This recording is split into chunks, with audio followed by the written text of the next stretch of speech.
My name is Rafiq. For a long time, I felt like I was late. Late in learning, late in improving, late in life. Whenever I looked around, it seemed like everyone was moving faster. Some people spoke English fluently. Some people had clear goals. Some people were already successful. And I kept thinking, I am behind. I should be further. I am too late. Because of these thoughts, I felt pressure. Even when I studied, I was not calm. I was rushing. I was comparing. One day, I visited a railway station with my father. Many trains were arriving and leaving. Some trains arrived early, some arrived late. But something interesting caught my attention. Every train had a different schedule. No train tried to match another train. No train said, I must arrive at the same time. Each train followed its own timing. I asked my father, why are all trains on different schedules? He smiled and said, because they have different routes. That sentence stayed in my mind.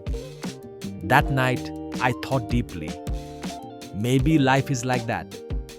People have different paths, different starting points, different journeys.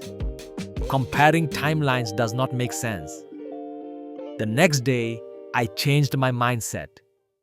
Instead of asking, am I ahead or behind? I asked, am I moving forward? I focused on my own progress, learning a few words daily, practicing English regularly, improving step by step. Days passed, weeks passed. Slowly, I felt calmer. Because I stopped comparing. I started appreciating my journey. I understood something important. There is no fixed timeline for success. Some people grow fast, some grow slowly. But growth is what matters. Now, when I see others doing better, I feel inspired, not pressured, because I know I am on my own path and my time will come. Final thought. Do not compare your timeline with others. Focus on your journey. Move forward at your own pace. Ending line. Keep learning English. Keep growing step by step. And always remember, your journey has its own timing.